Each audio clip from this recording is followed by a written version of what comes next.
আহতদের লম্বা ফিরিস্তি দুই শিবিরেই। তার মধ্যেই নিজের শহরের বিরুদ্ধে শুরু হচ্ছে গৌতম গম্ভীরের আইপিএল অভিযান।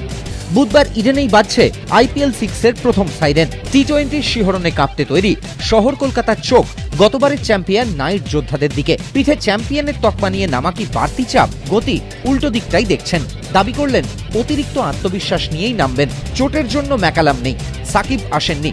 প্যাটিনসন সদ্য ভারত সফর করে গিয়ে ক্রিকেট অস্ট্রেলিয়ার প্রেসক্রিপশনে বিশ্রামে। ক্যালিস সদ্য হাঁটুর চোট সারিয়ে ফিরেছেন। স্বয়ং নাইট নেতাও কদিন আগে জন্ডিস কাটিয়ে মাঠে নামছেন।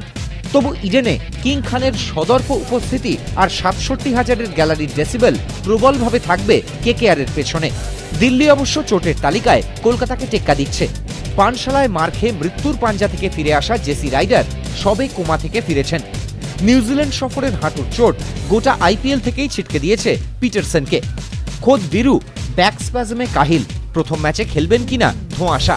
মর্কেল দক্ষিণ আফ্রিকায় টাইটানের হয়ে ঘরোয়া ক্রিকেট খেলছেন। সিএবির অন্দরের গুঞ্জন এবার ইডেনের ২২ গজ অনেকটা শক্ত।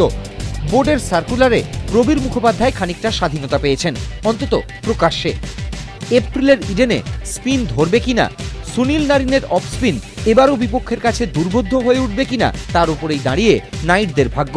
মুখোমুখি সাক্ষাতে ১০ বারে ৫ বার জিতে এগিয়ে নাইটরা, একটি ম্যাচ পরিত্যক্ত। তাই ফর্মের মাপকাঠিতে গতবারের সেরা দু দলের টক্করে সামান্য হলেও এগিয়ে কলকাতায়। এবিপি আনন্দ।